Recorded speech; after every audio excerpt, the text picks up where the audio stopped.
Good day and welcome to the Budding Entrepreneur Podcast. I'm your host, Randy Bridges.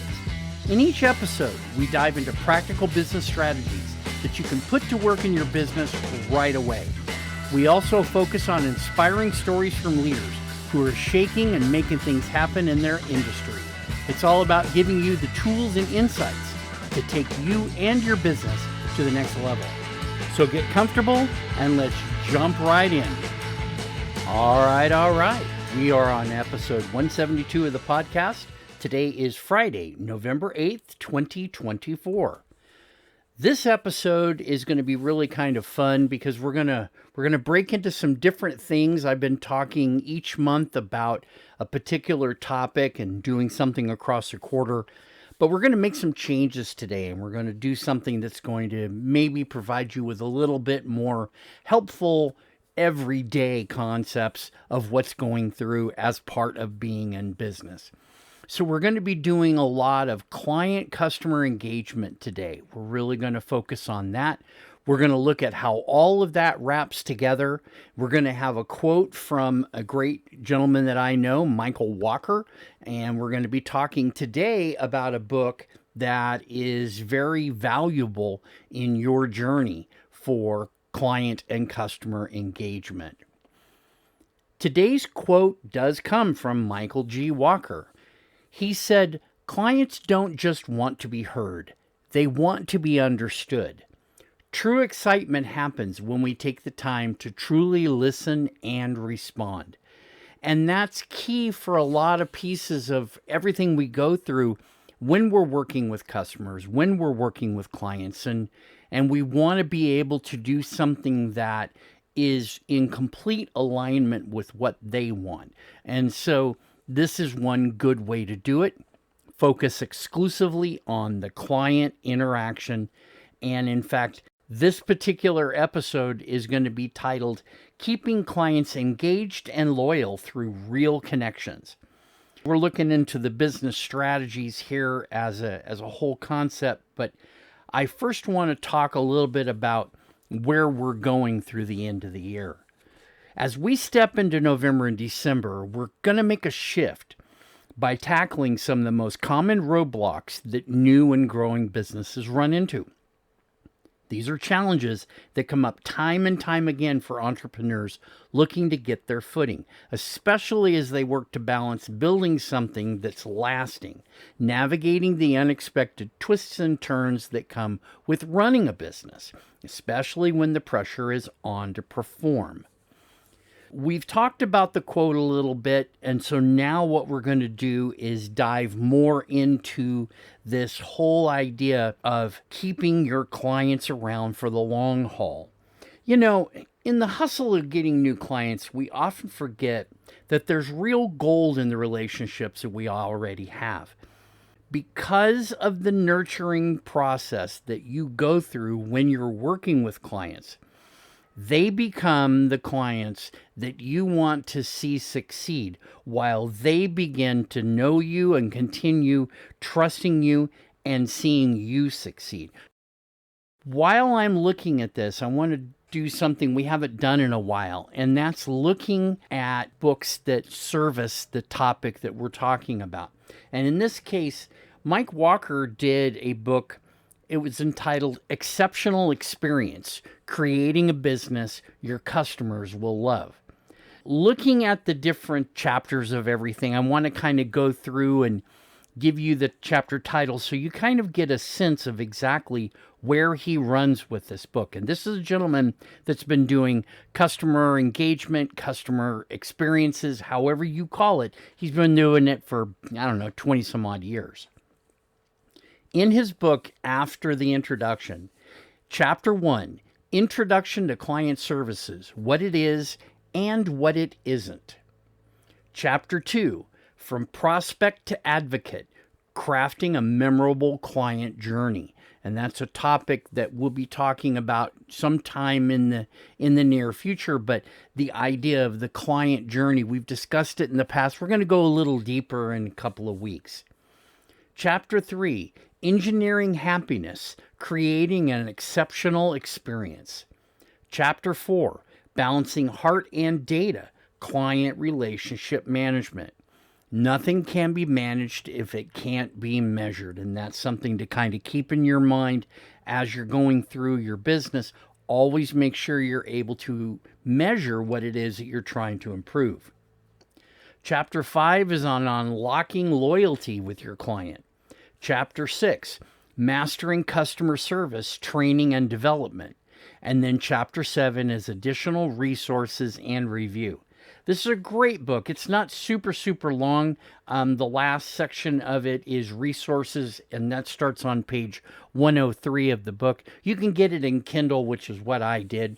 You can also get the softback, and I believe he's released the hardback for it as well. Not super expensive, but definitely a great read.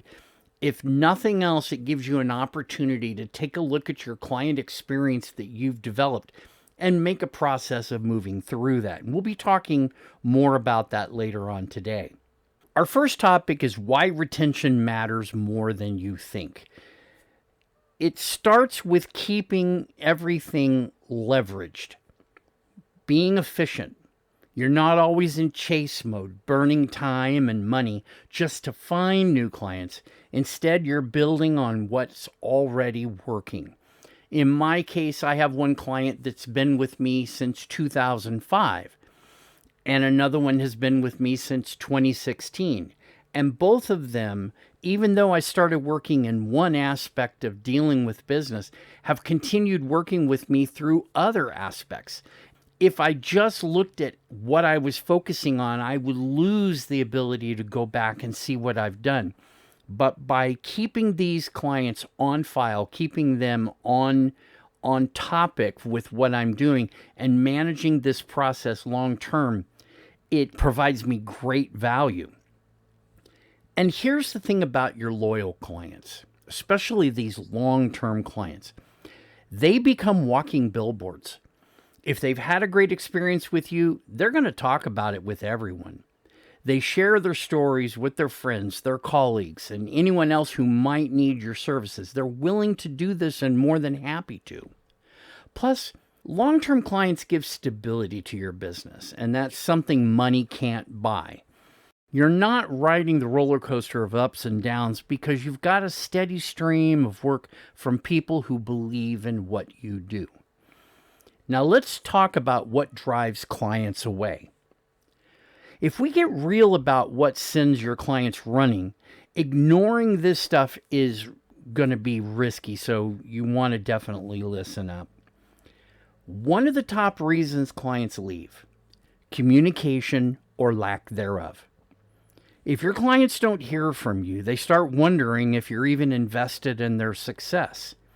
It's not that you have to be in constant contact, but timely and consistent updates go a long way in reassuring them that they're in good hands. Another one, mismanaged expectations, and I was guilty of this when I first got into business. It's easy to lose people when there's a gap between what you'll say, what you'll deliver, and what they actually experience.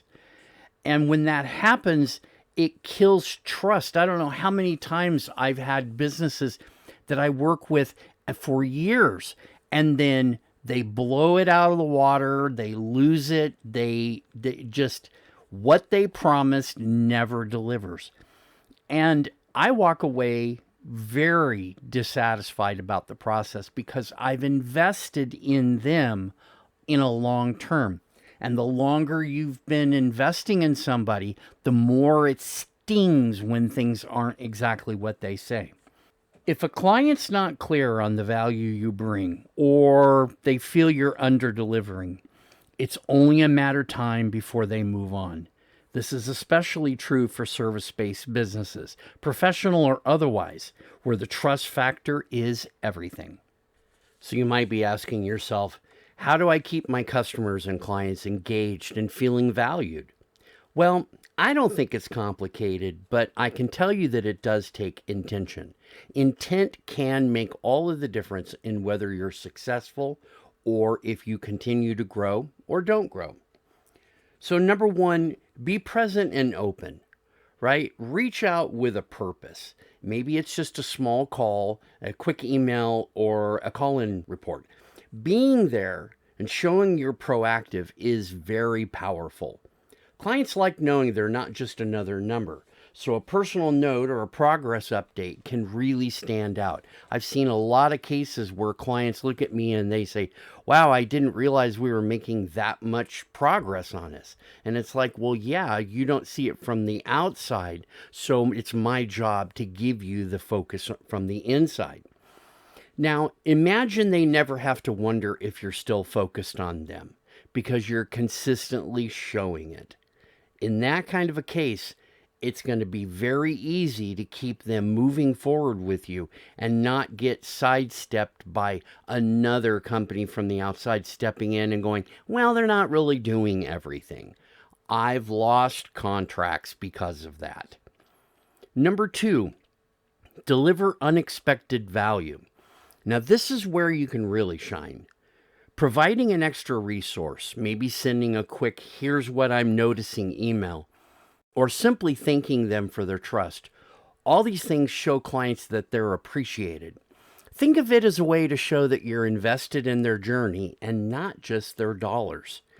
And what happens when people feel valued? They stick around. I ran into this situation with a good friend of mine. He received a testimonial from a client who basically said, hey, look, we realized that we weren't a good connection and in our discovery call, but you went ahead and continued talking with me, and you continued working with me, and you continued delivering value. And he said, this is the reason why I started working with you, because you continue to give me value beyond the dollars. If you're not just looking at their dollars, what happens when those people feel the value? Well, they tend to stick around. Number 3, anticipate needs, don't just respond. Now, this is kind of an interesting one. If you're the person who sees a potential issue and addresses it before it even reaches the client, that can provide a lot of leverage to the client, thinking that it's really huge to them. You're saying, I got you covered without saying a word. People want a service provider who's a step ahead, and this kind of proactive approach shows them that's exactly what they have. I had a client who came to me, and she was having some issues, and she was like, how do I get past this? And I said, well, one step isn't going to do it. I said, you have at least 4 or 5 speed bumps ahead of you. And we can predict some of those, and we can work to arrive at those and be able to help you with those. And she said, no, that's okay. I don't think that's necessary. So about a week later, she hit the first speed bump, and she called me and she said, hey, I've got this problem. And I said, isn't that the speed bump we were talking about? And she said, yeah. And so this continued to after the 3rd speed bump that I'd predicted for her. Finally, she said, all right, how do we handle this? She put her trust fully in me because she didn't see the picture the way I saw it. And by doing that, she was willing to let go of the reins, go to her boss and say, hey, Randy really needs to do this. Let's let him run with it. And so that's exactly what we did. And, when you're staying ahead, and it really provides them with perspective for what they're doing. Many times they won't see this, and you're going to have to help them dial in that vision that comes from anticipating what's coming. And the final one of these 4 is just keep asking questions. Regularly check in and ask for their feedback. Maybe it's a simple, how's everything going? Or a more specific question about a service that you're providing them. It's showing that you're tuned in and ready to listen. When clients feel they're being heard, they become part of the process with you more often, making them more likely to keep the relationship going. Now, since we're talking about retention, let's talk about establishing a retention process, creating a solid, repeatable system around the way you handle your clientele. When you're building a business that lasts, it's about finding what works and making it sustainable. Start with your regular client check-ins. That's normal. Quarterly business reviews are very helpful. They aren't just meetings, they're touch points that show you're consistent and reliable. You can pull problems from the past forward and line out where you're going to go to resolve those in the future. They're very, very helpful. You're also building accountability into the relationship, and that's huge for keeping clients engaged. If you can make retention part of your team's DNA, everyone's going to win. Everyone should understand their role in keeping clients happy and the small actions that can make a difference. You're creating a culture that's about more than just service. It's about client loyalty. And finally, don't forget to review your processes regularly. How many times have we said this? Always review, always review, always review. What's working? What needs improvement? The feedback you get from your clients and your customers isn't just for your clients' benefit. It's for yours too. Businesses that adapt and learn are the ones that keep clients coming back.